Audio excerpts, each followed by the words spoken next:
নমস্কাৰ এই মুহূৰ্তত আহি পৰিছে কেইবাটাও গুৰুত্বপূৰ্ণ খবৰ আৰু এনে ধৰণৰ খবৰসমূহ নিতৌ চাবৰ কাৰণে চেনেলটো সাবস্ক্ৰাইব কৰি ভিডিঅ'টোত এটা লাইক কৰি দিব। এই মুহূৰ্তত জনাইছো এটা ব্ৰেকিং নিউজ। বান পৰিস্থিতিৰ বাবে শিলচৰত 144 ধাৰা জাৰি কৰা হৈছে। বেতুকান্দি মথাউৰি সহ সুইচ গেটৰ 500 মিটাৰ ব্যাসাৰ্ধলৈ 144 ধাৰা জাৰি কৰিছে জিলা আয়ুক্তই। ৰাজ্যত এতিয়া জলপ্ৰলয়ে ভয়ংকৰ ৰূপ লৈছে। বৰাক নামনি মধ্য উজনি সকলোতে এতিয়া ভয়ংকৰ পৰিস্থিতি বানপানীৰ বাবে। যিকোনো জৰুৰীকালীন পৰিস্থিতিৰ বাবেও এতিয়া প্ৰশাসনৰ ফালৰ পৰা মুকলি কৰা হৈছে টোল ফ্ৰী নম্বৰ। নৈপৰীয়া অঞ্চলক সতৰ্কবাণী জাৰি কৰিছে প্ৰশাসনৰ ফালৰ পৰা। পৰৱৰ্তী খবৰ 2024 চনৰ লোকসভা নিৰ্বাচনৰ ফলাফল সঠিক নহব নেকি? কংগ্ৰেছৰ সন্দেহত নিৰ্বাচন আয়োগ সন্দেহ বিজেপিয়ে কৰিব নেকি ইভিএম টেম্পাৰিং। এইবাৰ কংগ্ৰেছে সন্দেহ প্ৰকাশ কৰিছে আৰু কংগ্ৰেছৰ অস্ত্ৰ এতিয়া 17C ফৰ্ম।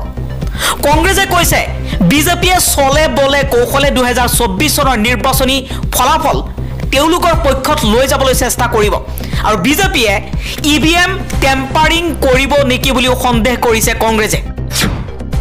আন এটা খবৰ, প্ৰধানমন্ত্ৰী নৰেন্দ্ৰ মোদীয়ে কয় যে ৰমজান মাহৰ সময়ত ইজৰাইলক কৈছিল যে আপোনালোকে যুদ্ধ বন্ধ কৰক আৰু এতিয়া ইজৰাইলে ৰিফিউজি কেম্পত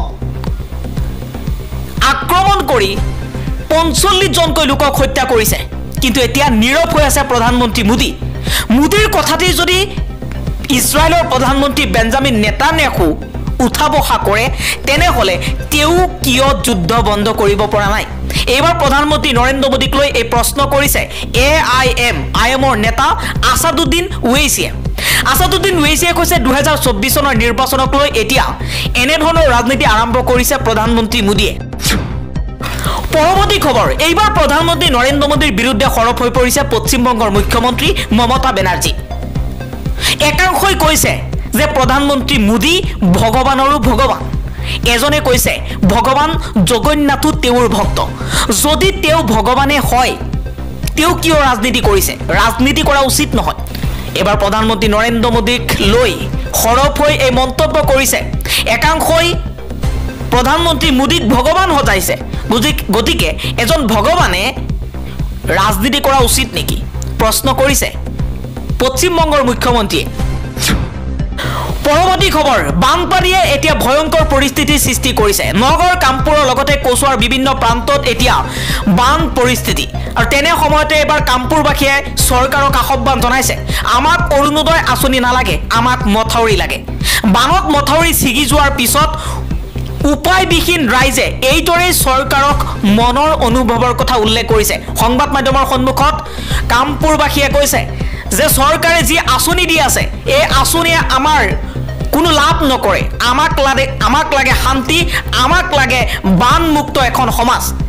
গতিকে চৰকাৰে অৰুণোদয় আঁচনিৰ বিপৰীতে আমাক মথাউৰি নিৰ্মাণ কৰি দিয়ক শক্তিশালী, যাতে আমি শান্তিৰে বসবাস কৰিব পাৰোঁ। প্ৰত্যেক বছৰে কামপুৰৰ কচুৱাৰ বিভিন্ন প্ৰান্তত কামপুৰৰ বিভিন্ন ঠাইত কপিলী নৈপৰীয়া ৰাইজ বানপানীৰ কবলত পৰে। কিন্তু চৰকাৰ আহে চৰকাৰ যায়। নিৰ্বাচন আহিলে প্ৰতিশ্ৰুতিৰ বন্যা বোৱায়, কিন্তু বাস্তৱত তেওঁলোকে একোই নকৰে কামপুৰবাসী ৰাইজৰ বাবে।